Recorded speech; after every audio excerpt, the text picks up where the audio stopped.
50 years later, there is finally a graduation ceremony.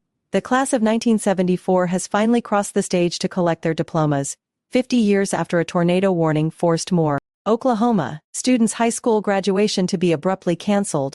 The graduates' chance to don gowns and blue caps and honor the youthful academic accomplishments of their generation came on Saturday. The 500 students had talked about having a proper graduation ceremony for themselves for years, but the event from 50 years ago was never rescheduled. Before the ceremony, a guy excitedly told the Oklahoma newspaper, "Our grandchildren are going to see us graduate."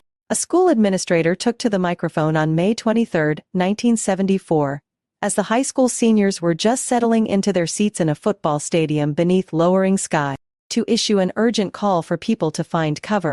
A local sports announcer named Mike Wilson led the push to reschedule the celebration. Maybe one song, maybe one speech, and then the superintendent gets up and says, "You graduated, you're done," Wilson told TV station KOCO TV. The students fled the school in search of safety, hiding behind bleachers and getting soaked in rain while still wearing their formal clothing. Since the celebration could not be rescheduled due to a scheduled school trip, graduates were instructed to pick up their diplomas in an unofficial manner from the gymnasium prior to the conclusion of the school year.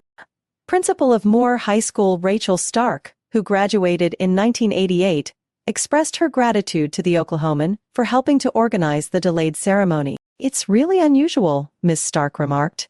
"I haven't heard of it previously. Since they continue to be a part of our community, we will take care of them." About 200 graduates received their diplomas in person on Saturday. There was very little possibility of storms, and the weather was sunny and comfortable. On behalf of the deceased graduates, family members of 1974 class members were invited to cross the platform.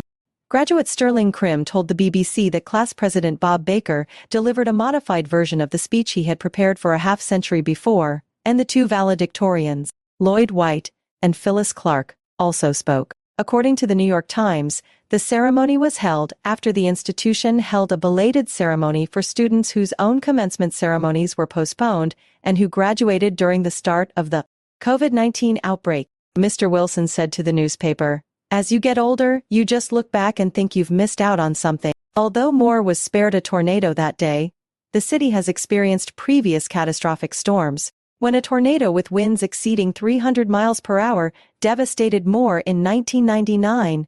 36 people perished. In 2013, another tornado outside of Moore claimed 91 lives.